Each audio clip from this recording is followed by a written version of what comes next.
with you all. So I want you to read the protocol if possible. Make it a little bit smaller. I want you to read it so I don't have to read it. Aloud, or each one of us reads it? No. Just people who they just read it now. Yep. It's okay. Not necessary. Like one advice: you can change your name. So if you want to be total anonymous, that's possible. You know, you can turn off your video and change your name, and then for the recording, we don't know who you are. You know, but you still can ask the questions if needed. And I'm also asking you to put, what do you like that, Sebastian, that the people, that they put the questions in the chat? Is that okay for you? I would like to present, yeah, of course they can do that. But just for the record, it would be better if I made the whole presentation in one piece, and then we will have time for discussions afterwards. Okay, works for me. But during the presentation, feel free to post questions already. That would be a good idea, because the presentation will be like 20 minutes, and maybe you might forget. Either post them in the chat or write it in a piece of paper. I'll remember that. Okay, now I'm going to introduce you. So our next presenter is Sebastian Nozzi. He's going to do a presentation called Christianity as a Chance. And Sebastian Nozzi, originally from Argentina. Sebastian lives in Europe, Germany, and Austria. Well, in Germany and Austria he lived before, since in the year 2000. He has been reading Urantia books since early 2001. After 10 years of solitary lecture, Sebastian finally sought contact with other in Germany in 2011.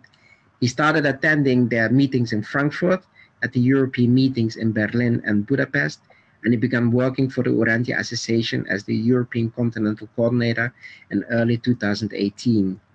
In case you also need a short, sorry. In case you also need a short abstract of my talk, the Urantia book called Christianity, the Best of the Religions of the 20th Century, but is not Christianity also a major roadblock to progress? Jesus revealed the kingdom of heaven initially to open-minded Jews, building up upon existing Jewish theology, and rather than fight it, he embraced the existing religious heritage, using it to his advantage and expanding on it. Centuries later, the Urantia book is revealed to an open-minded Christians. Coincidence? In this talk, we will explore similar strategies that the one Jesus used. Let us acknowledge our current situation and see our Christian heritage as a chance. Thank you. A lot of reading. I will need to practice more. Thank you. Well done, well done. The floor is yours. So I will start trying to share my screen. Oh, great. I need to set up something on my machine first. First, yeah, share desktop.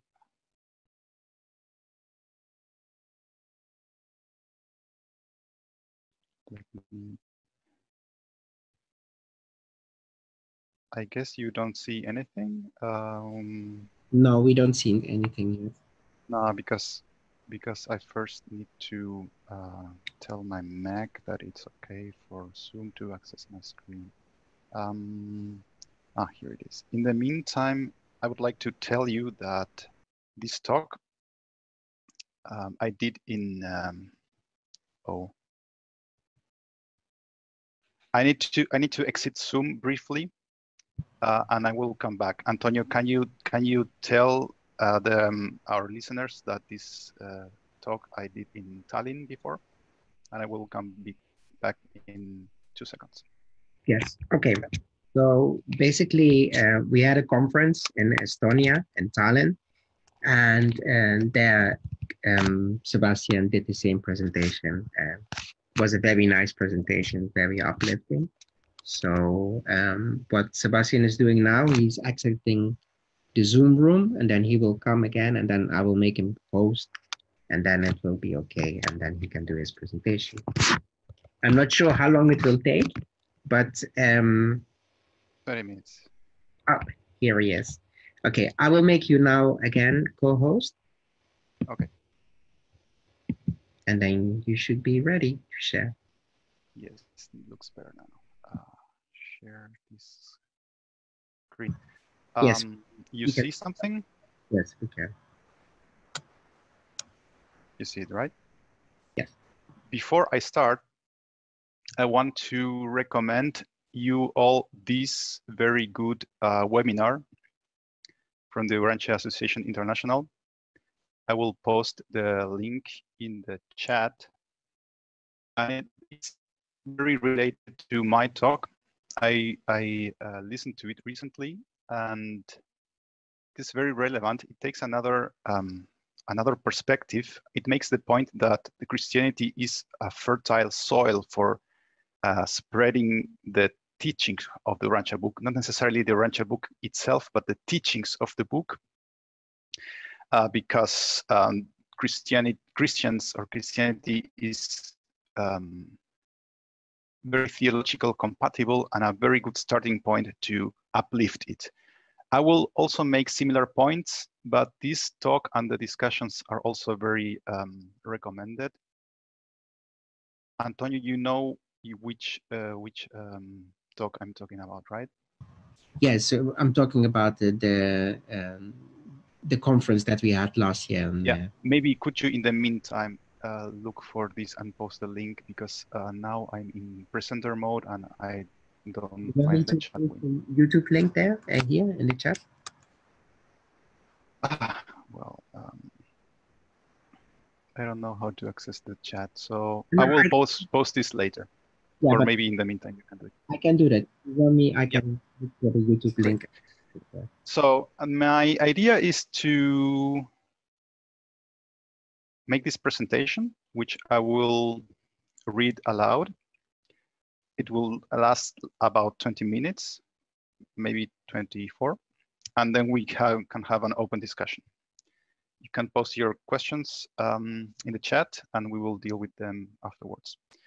Okay, then let us start. My talk is called Christianity as a Chance. For the past centuries, Christianity has been the dominant force in Europe and Western civilization. Churches were full, and religion was an integral part of life. Today, churches are getting empty. For the last decades, church attendance in both Europe and the US has been in steady decline. Current generations don't turn to Christianity for answers anymore, as they did in previous times. What does this mean for us as Urantia book readers? What consequences does it have for our movement? What shall we do? In this talk, I would like to explore these questions with you. For this, I want to discuss two ideas. First, the idea of progression. Second, the difference between the group and the individual. We might find that our current situation regarding religion in the West is not so bad after all. Lastly, I would like to invite you to see Christianity not as a failure or a roadblock to our movement, but as a chance. Let's start with the first idea, progression. Have you noticed that we humans hardly come up with anything completely new? Yes, we do innovate and we are creative, but we are constantly basing our advances on what is already there. And very often, we are even limited to by what is available to us. For example, let's take something we all know, cars. Did you know that Leonardo da Vinci already envisioned a horseless, self-moving cart? The design was not based on a motor, but on coiled springs, like a watch. the cart would only go as far as 40 meters.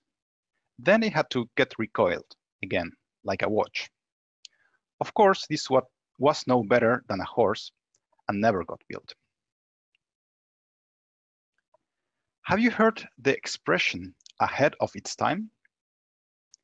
Many things Leonardo envisioned were clearly ahead of his time. He had designs for submarines, flying machines, and so on.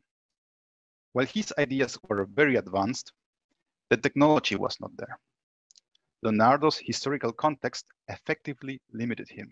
It was only centuries later, when engines became available, that a practical car could be built. When we think of progression, we often think of advancement. But progression is more than just advancement. Consider this.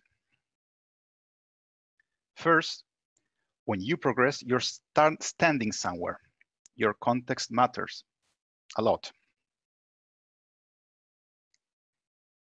The opposite expression of ahead of its time would be at the right place and the right time. Or an idea whose time has come.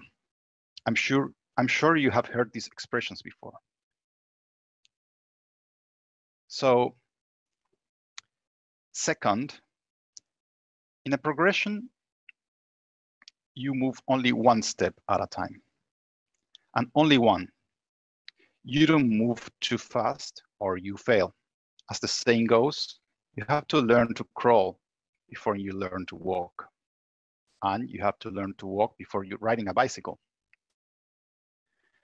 It makes more sense then to think of progression not as advancement, but maybe as a series of steps.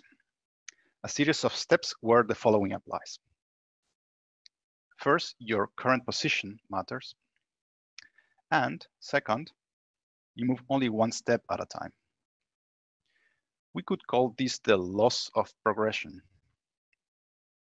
Only if the laws apply, progress can be made. Otherwise, we have an ahead of its time situation. So what does this have to do with us? Well, this. Religious progress is not exempt from these laws.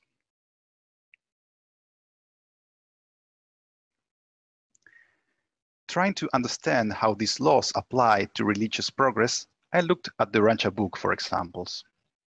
My question was, what happens whenever an advanced or revealed religious truth is introduced? I have encountered the following three situations. One, if the advanced religious truth is not compatible with the times or too advanced, there is opposition and it gets rejected ahead of its time, failure. Two, if advanced truth is compatible with the times, it gets accepted, right place at the right time. However, because there's always an existing human context, usually something else happens. Three, advanced truth is accepted partially, in a distorted way. It survives only after making some concessions, some compromises with what was previously there. In summary, because of the existing human context, progression is slow and happens with some compromises. And there have been many cases of such compromises in our history. Let's look at some of them from our book. During Melchizedek's time, we are told that his message of salvation through faith alone, that is, without sacrifices, was so advanced that there were auxiliary outposts outside of Salem in which sacrifices were still being made. Melchizedek knew about this, but there was not much he could do. He had to compromise. After Melchizedek, we have the remarkable Ignaton in Egypt. Ignaton tried to introduce the monotheism of Melchizedek in a polytheistic society. He wisely disguised monotheism behind sun worship, elevating the sun god above all others. This was an acceptable compromise to his contemporaries. But he also tried to advance more than one step at a time when he tried to introduce the concept of a universal God, a God of all nations. At that time, what people were only ready for was a national God. He was met with fierce opposition from the priests, who tried to undo all that he had done. Later came the matchless Moses. Moses also had good records of the teachings of Melchizedek, but considered his starting point very carefully. He elevated the tribal god Yahweh, worshipped as a golden calf, as superior above all other tribal gods. He had to sell this idea through threats of retribution, though. He proclaimed a jealous God, a God of justice, a God that had chosen his people to take a covenant and form a new nation. He would bring them prosperity as long as they obeyed his commandments. Of the mercy and the love of God, Moses could teach very little at that time. It would have undermined his message. Moses had to compromise. And even Jesus had to compromise. Remember how hesitant he was at the beginning to be related with the Messiah?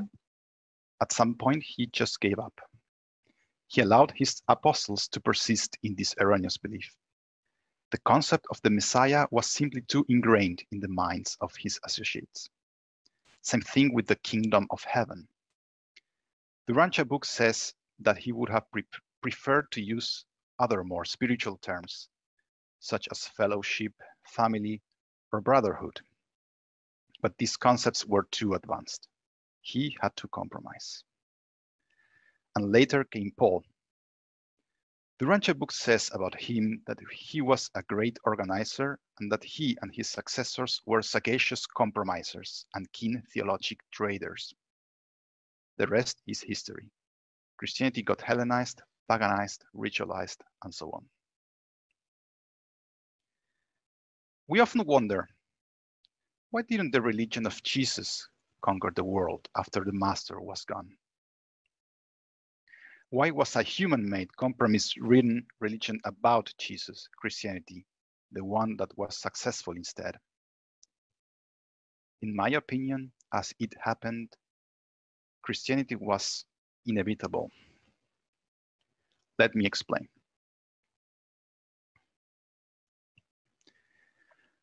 Once a revelatory mission is over, matters inevitably are left in our own imperfect human hands.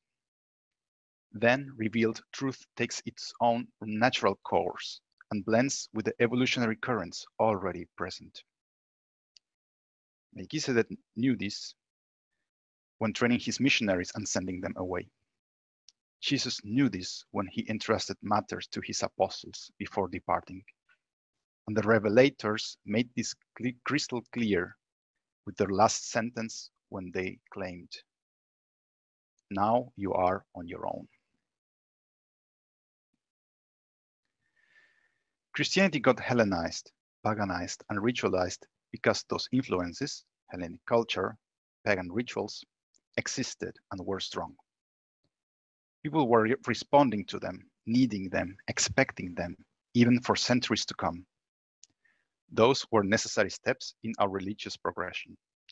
Christianity's compromises with these existing forces were necessary to secure adoption. And we all know what happened to Abner's uncompromising church in Philadelphia. It disappeared.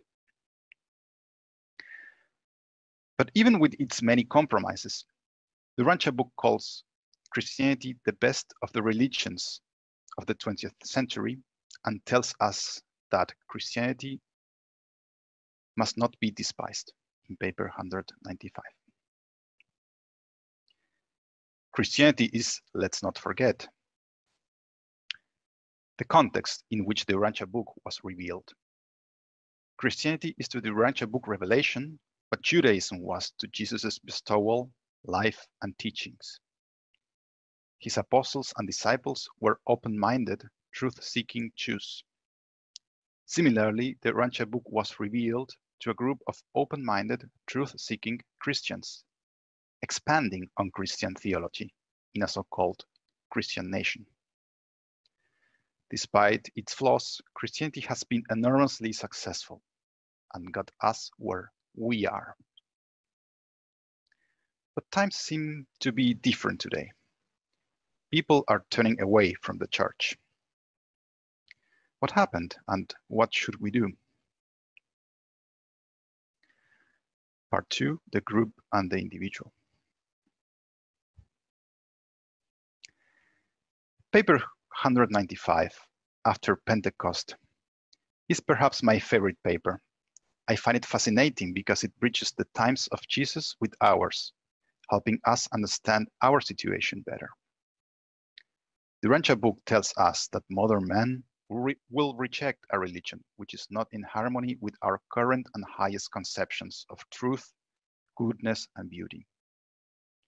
Here, Christianity seems to be falling short in the eyes of many people, the people leaving the church. Well, that would mean it is our turn, right? We go out to the streets and start evangelizing everyone with the Urantia book. We make advertisements on television and so on. Well, think about it. What do you think? Based on your experiences, what would the results be? I'm sure many of you have had successes and good experiences in presenting the Urantia book to selected individuals. But let me ask you this. Who here thinks that the world at large is not yet ready for the Urantia book? In my opinion, the world in total is not yet ready. If you have read and believe the publication mandate, it says that the book has been given to us long before the day of its worldwide mission, the day when people are willing to seek truth and righteousness. So where does this leave us? What shall we do? And where does Christianity fit in all this?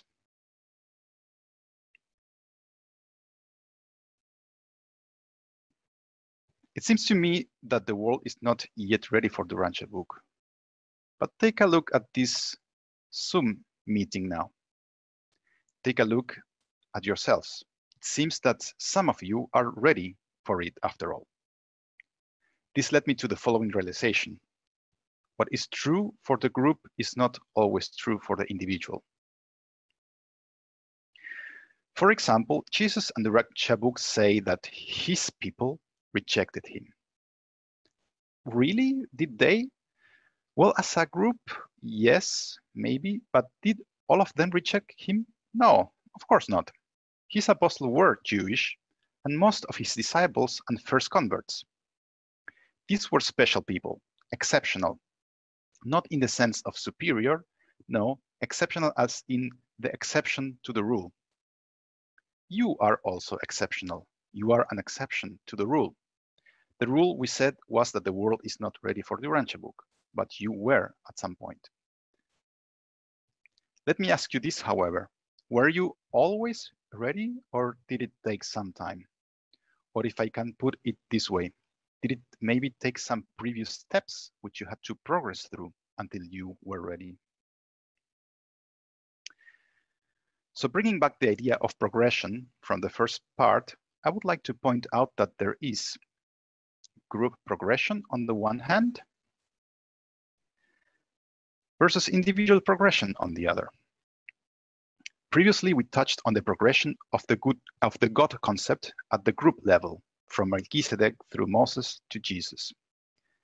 In contrast to group or society progression, which is often slow, individuals progress at their own pace, often independently from the bigger group they belong to, like the missionaries of Machiaventa. These were exceptional people, or the truth-seeking Jews and Greeks following Jesus, or like we did. And we can help others also. We can apply the laws of progression on an individual basis. And again, we only need to look at Jesus on how to do this. My favorite example is how he prepared the religious leaders in Rome. Let me read. Never once did he attack their errors or even mention the flaws in their teachings. In each case, he would select the truth in what they taught and then proceeded to embellish and illuminate this truth in their minds, that in a very short time this enhancement of truth effectively crowded out the associated error. And thus were these Jesus-taught men and women prepared for the subsequent recognition and additional and similar truth in the teachings of the early Christian missionaries. Another beautiful part from the life of Jesus, which illustrates this point, is his explanation to Simon Zelotes after failing to deal with Teherma the Persian. I don't know if you remember this part. He tells Simon that he should not take things out of people's souls, but put things into them, which is precisely what he was doing with the Roman religious leaders. He was not telling them what not to believe. He was enhancing what they already believed. He goes on precisely to tell Simon that he has come not to denounce Moses and the prophets, but to present a perfected version of what they already believed. And we find similar statements like this elsewhere during his ministry. So I think there is great need and potential for training here, for our training. Training first in becoming masters at reading people, discovering where they are. And second, to lead them to their following next step. And this is important, which will probably not be the Urantia book. We need to be patient and considerate of the situation of each individual. Remember the first law. We ourselves were not always ready for the Urantia book. And most people will never be during this first life. And that is okay. But most people can be taken one step farther. Remember the second law. Jesus talks about this when he asks, "Are you more resourceful in revealing goodness to humanity today than you were yesterday? Are you a better righteousness recommender this year than you were last year? Are you becoming increasingly artistic in your technique of leading hungry souls into the spiritual kingdom?" And this work, this ministry, can be done both inside and outside of Christianity. Within Christianity, we can work in association with our fellow believers, try to love and understand them, maybe even enhance and embellish their beliefs, without criticizing, like Jesus did with the Roman leaders. We should see Christians as brethren in faith. We have so much in common. We might not agree in everything, theologically speaking, but in spirit, the faith we profess is the same. And who knows what will happen with Christianity? Maybe it will embrace the gospel of the Master after all, the religion of Jesus. Imagine if we could play a role in that. Outside of Christianity, there is much to be done as well, perhaps even more so. Here we have the people that find Christianity lacking one way or the other. Many used to belong to a church, but have grown disappointed, while others would not have even considered it. People today are looking for answers in things like meditation, mindfulness, spirituality, psychology, and so on. And of course, science. Anything but religion. After so many centuries under the totalitarian church, I don't really blame them, but okay. But still, the big questions remain. What is life about? How to be a good person? How to relate to others? How to find happiness and fulfillment? We can certainly help here as well. To honest truth seekers disappointed with biblical Christianity, we can offer a compelling alternative, something that reaffirms the positive aspects of Christianity in a modern way, while correcting those aspects that render it unattractive and outdated in the eyes of many people. At some point, honest truth seekers will have to return to God, to real religion, for answers. We are only human after all, and the Urantia book tells us that, quote, happiness is linked with spiritual progress and that, quote, nothing can take the place of God in human society. So to summarize, Christianity is here. Christianity is our cultural background. Thanks to Christianity, people here in the West are familiar with the concepts of a universal, personal, individually approachable and loving Father, which is a huge accomplishment. It took thousands of years, countless of lives, and a lot of effort to get to this point. And even today, many parts of the world and most other religions don't share this blessing. Yet, we can do a lot as individuals, both within and outside of Christianity. But in any case, because of Christianity, people in the Western civilization know about the Father and know about Jesus thanks to Christianity. And thanks to the Urantia book, we can offer a better, more enhanced version of both of them.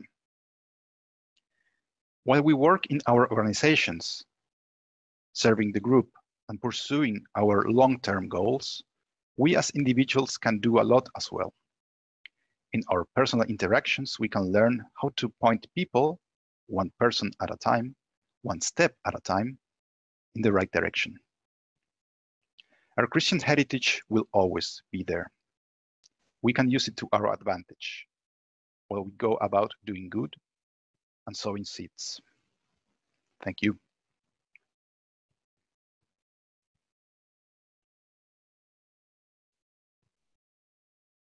Okay, Sebastian, there's still enough time left. What do you want to do with time? Let me find the Zoom again. So I would say that now we could have open discussions. Let's see if some. You posted the talk. This is good. Okay, I leave it up to you. You're free to ask your participants for any questions. Okay, are there questions, comments? What do you think?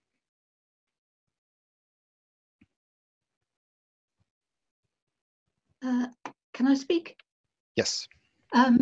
Yes, thank you very much, Sebastian. That was amazing. It was particularly relevant to me because this morning I was lying in bed before I got up thinking, I've been reading the Urantia book for 20 years, and how many people have I spoken to who have actually really got into the Urantia book and joined the organization? And I thought, there's no one.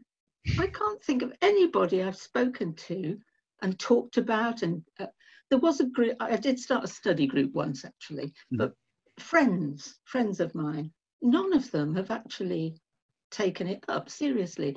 But you've just assured me that I've been sowing seeds and hopefully have sowed the seeds of God consciousness in them.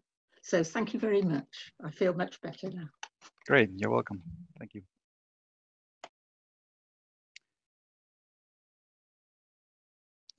Any other comments? Have you had contact with Christians? And have you interacted with them and tried maybe to maybe question their beliefs or try to enhance their beliefs? Have you tried to introduce concepts based on the Urantia books? Are many of you Christians yourselves? Yeah, it didn't work. Okay. They always pick up on things that the Urantia book is, you know, differs from the Bible, like the Trinity. Did you specifically mention the Urantia book? No. Yes, probably. Yes. Okay. Is that my mistake? Maybe. One thing that I think about is that I liked very much the presentation. I don't remember his name, but there was a presentation in Amsterdam where the message was to introduce truth only in small pieces and only what people are prepared to receive.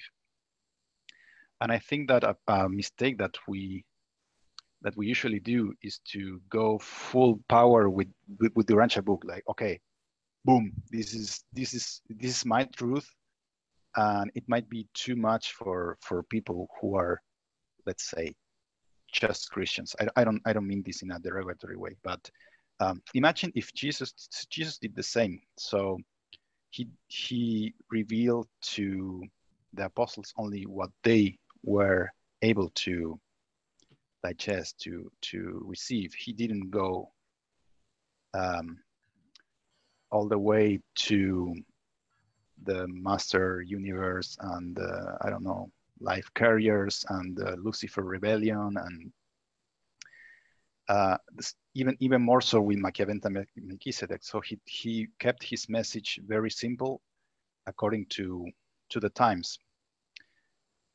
And I think that, as a disclaimer, this is not something that I've tried myself, but our mission or our approach maybe with Christians and with people in general is to try to see where they are standing and not be impatient, let's say, in trying to share the whole Urantia book truth, but to pick something and try to enhance it a little bit and see how they respond, which again is what Jesus did in a long period of time in Rome with the religious leaders. He didn't reveal at that time directly, hey, you're dealing with a son of God here, and this is my local universe, and they would all think, you're crazy, man. They pick what they believed in, and I know some people are doing this in their churches. Carmo being one of them, and I think the other person is the co-host of this very, very good talk. I recommend you all to listen to it. Donald Clementin, I don't know. Any other comments, experiences, questions?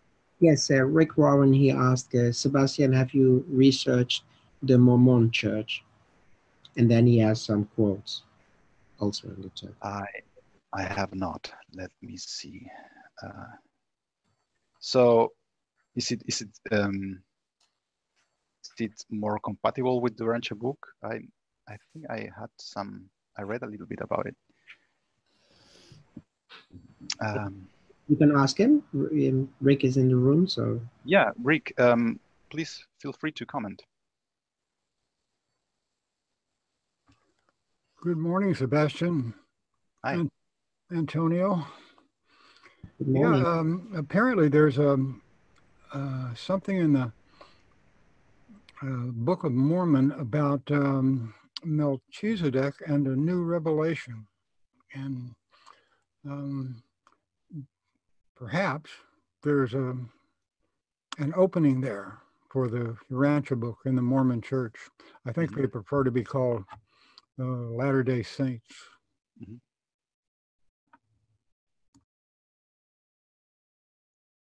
Yeah, totally. My contention would be that there are a lot of starting points in all of the Christian theology in general. Maybe in the Mormon church more so, but yeah. So somebody raised her hand. Where do I see this? Did you, please, Antonio? Actually, I've spoken to Mormons, and they are really, really interested in Urantia. Marjorie is raising her hand. Good morning, everybody. I just rejoined. I got to hear most of your talk, Sebastian. It was very, very good, and I totally enjoyed it. And Hera, I too have had similar experience like you. I haven't necessarily been that successful with actually getting the book out there. But we're at the beginning, which Sebastian reminded us so beautifully, that we're here to keep the truth alive and allow the world to evolve to the point to where more people with each succeeding generation hopefully will encounter it. But that doesn't mean that we don't do exactly what Jesus did, which is we do good as we pass by. We offer a little bit of truth. We offer the love of God to our fellows. So, but it's so easy. We all want it yesterday. You know, I wish I could say I had actually introduced, even if I could say I introduced really 10 people to the Urantia book, I would consider myself a very successful person, but I have not. But like Sebastian said, I'm very active in my church, and John Hales and I actually talk about this pretty good bit because he's so active in his church. And, it does say there that we need to work from within and be patient and be loving. And I know, Hera, for a fact that you're loving because I've been with you before and at meetings. And anyway, but good morning to everybody. I'm in the southern part of the United States. Actually, Mark Kurtz is on here, and he's part of our study group down here. And but Sebastian, thank you so much for your wonderful words. I appreciate it. Thanks. So Sebastian, I do have a question. Now that you're the European coordinator, does that mean that more people know now the Urantia book via you, or? No, doesn't necessarily mean that. They never ask you. Okay, no, because with me, they always ask you, what do you do? Why do you travel so much and all these kind of things? And then I can already talk, about, well, I do this and then that, and then directly I'm already talking about the Urantia book. So yeah, for me, well, it's easier, somehow. Yeah, this is a little bit off topic, but my role is not as a European evangelizer, but to connect the European communities together. Know them, know their problems, their challenges, their successes, and try to get them to talk to each other, find synergies, find common goals, projects, and move forward. And certainly one aspect is how to get new members in each association. Yeah, that would be the summary, but I don't want this to turn into a discussion about continental coordination, but no, I was just like in my question, like everyone has his own method. For example, last week we had here a Corona party, but not many people. But so the Urantia book was here, and the Dutch Urantia book was here, and somebody was interested, and now it's gone. So that's how it happens with me. It goes very natural. I don't need to force it. It's just like people are ready, they come to you somehow. Just they somehow they get contact with you, and no, I have to be honest with you. Me myself, totally. I can be honest here. Even after giving this presentation, I am also learning, and this is also something that I want to think about for myself: how to relate to people, how to relate to Christians, and try to influence, enhance what they believe. This is not something that I tell you because I am doing this. This is also something that I wrote for myself, if you want, a self-imposed goal. that's why in one of the points of my talk was I think that there is need for training for all of us that want to do this and don't know how. Training from the ones that are doing that, which I know many of you are and have more experience with. I was never raised in a church. I don't know how to relate to Christians. But I think it's a worthwhile goal.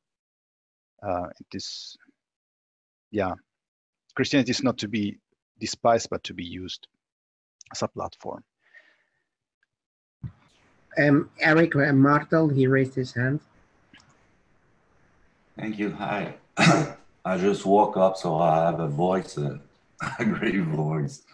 So about just what you said, Sebastian, that we shouldn't put away Christianity. You know, you mentioned Don Clementine. I don't know if you heard about the Christ Experiment course. I upon doing research about him, I came up to the page. Okay, I am in the Christ Experiment course, and just a tremendous course, you know. So those guys were Jehovah's Witnesses, and they drop out because of obvious reason, you know. And they were they encountered a Urantia book by a person that didn't just throw it at their face, you know. So they have an experiment. They are evangelists in their soul, you know. So they have techniques and knowledge, and they are active to promote it, the God sonship. So their course is about making the bridge between the fourth revelation, that is the Bible, and the Urantia book. And I've learned, and I'm just about half in that course, you know, I've learned a lot of things that can help anyone, you know, to, before talking about the book, so many things that we can do and ways that we can hack to help others, you know. So if you are interested, you may go to chrisexperiment.org, you know. So you'll get the content of the course and a little bit background of who people are behind this. So in Quebec here, we're I don't say maybe 10 person that follow the course, and there's a next classes that began in few weeks. So if you are interested, it's just tremendous things that you can learn like in that course. So I'm done. Thank you very much for mentioning it. Yeah, I think it's a very valuable, useful resource. Yeah, I think I will consider also joining.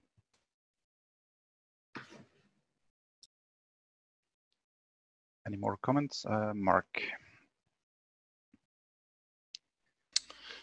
Well, just your presentation, Sebastian, is wonderful.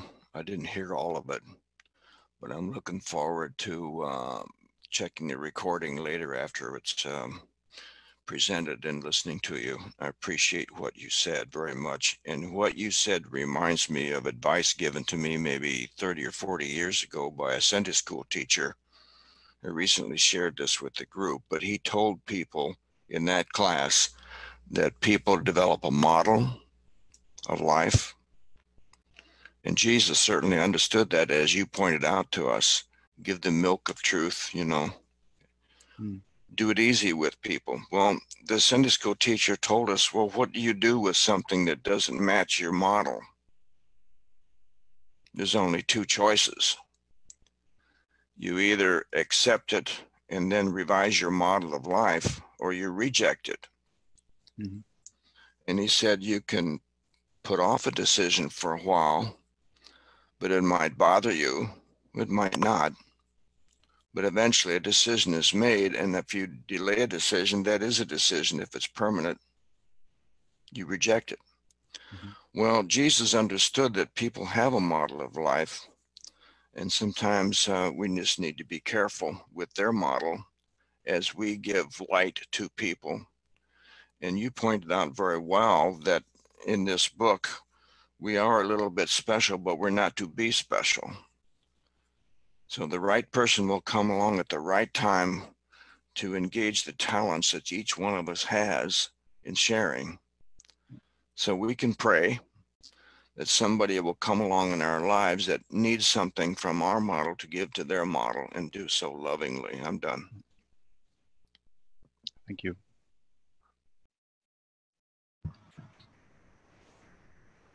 You want to end at 1 o'clock sharply, Sebastian? Well, for organizational reasons, for the next speaker, I think we could wrap up. No,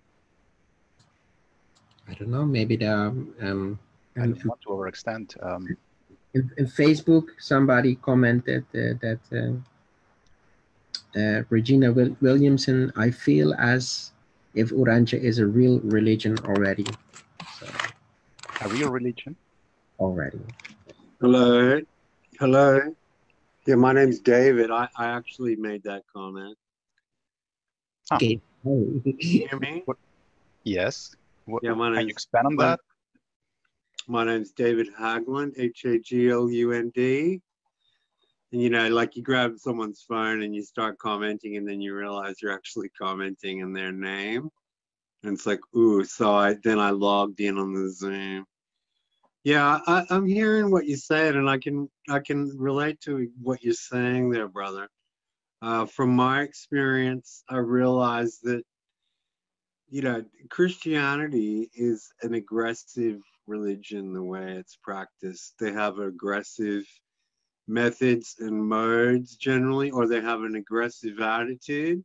Mm-hmm. And there is a fair amount of confidence with them. So for example, if you say you're in a Urantian, they'll want to convert you to the correct faith, for example, and you know, and then they'll go on, and you know, it comes down, for me, it comes down to, well, you know, there's some doctrinal things that I don't agree with. So it's become very clear to me that I reject doctrinal attitudes of the Christian church. So, and what you mentioned them, they're pretty much a minefield. Every single one of them is like walking through a minefield with bombs. So, for example, you say, well, I don't actually believe in hell. And they just cannot get their minds around that because that is such a hostile concept.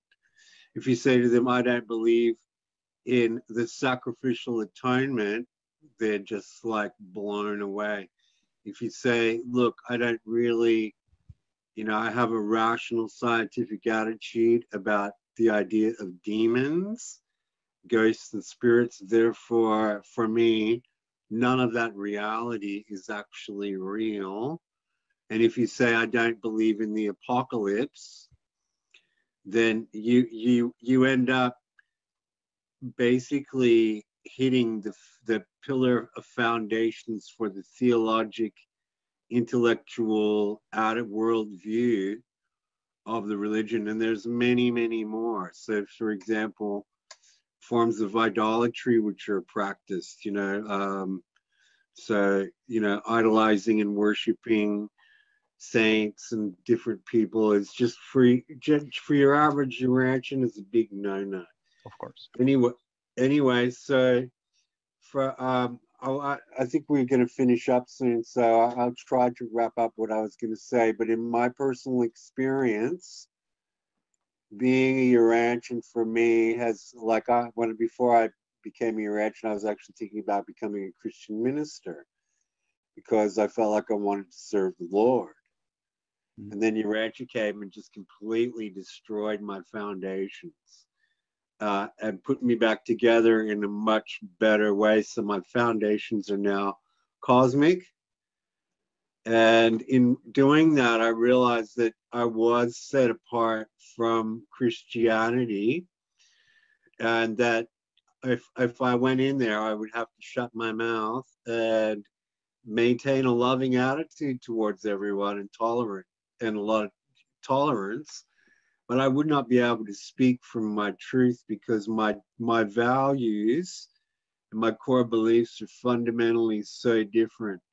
And I think that that's something which is going to be a strength, even though it seems like it's a very challenging thing, because it puts you in the hot seat when you say to people, oh, you know, look, I don't believe that there's going to be an apocalypse.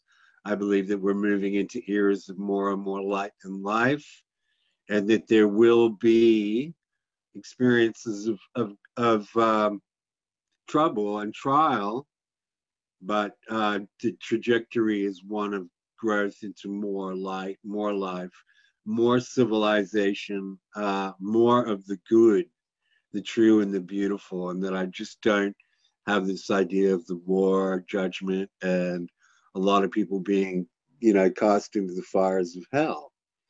So for me, it's come down to, you know, like I want to share my Christianity, my Christian understanding, but I realize that maybe I have to actually start to form my own things. So maybe I should start forming a Philadelphian church. I need you to wrap up, David, so that we can. There's one, Charlie Fox, he's raising his hand, and then there's the last question. Okay, thanks, guys. Thank you, David, for your input. I think that just briefly to answer to you, yes, you're right. The theologies do differ. They are different, incompatible at many points. So were the theology of Jesus himself and the Jewish theology when he finally realized the whole truth, and also the theology of Jesus and the one of Mithraism and the Roman leaders he encountered. So let's take this into account. Also, Jesus in himself had many ideas that were incompatible. Still, he managed to uplift the groups that he encountered. Yes. Charles Fox. Hello, Sebastian. Nice to see you. Yeah, just going along on what David said, I think he illustrated a problem quite starkly that's been dogging the Urantia movement since it started, really, and that's this kind of thinly veiled intolerance and hatred for Christianity, which, unfortunately, to my ears, that's exactly what David just kind of said. Everything he said just was very theologically arrogant, as far as I'm concerned. It's very plain when you spend time around Christians and get to know them as people that the experience is normally entirely different. Of course, you're going to end up running into landmines, as he says, but it probably says more about someone who can't accept there are landmines. You know, you can't just expect a smooth run and expect that everyone's going to crowd around you for a new truth after 2,000 years of an old one. I mean, it's not going to happen. People are not going to put down the Bible and pick up a copy of the Urantia book. It's just not going to happen. It's really silly, and it's an attitude that really has to kind of stop if anything is going to go forward at all with the Urantia movement. And I'm really pleased, Sebastian, to hear you say that you're actually going to try and start moving forward positively with it, rather than just pointing out consistent negatives and how superior the Urantia movement is. Because essentially, behavior is more of a indicator of fruits than a book is. And if we look at the Urantia movement and Christianity, we have to realize which one has done more for the planet and which one continues to do more for the planet, and which one is really, you know, it's little more than a book club as yet. So we've got nothing to be superior about. That's all I want to say, really. Thank you. Antonio, how are we with time? I think we're done. Okay. There was only just an extra comment, I think.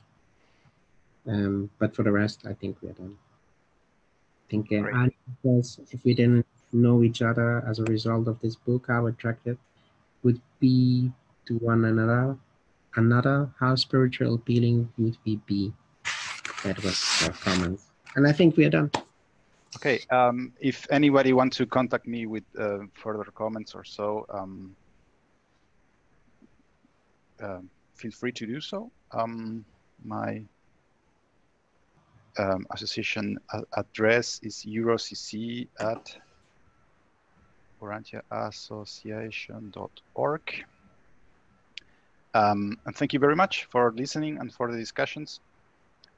And stay safe and healthy. Thanks for being here.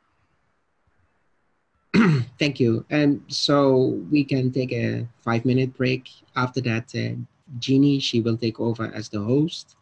It was a pleasure serving you, and I will be back in a couple of hours, and then we will continue till, well, we are already at the half, so we already have 12 hours of the 24.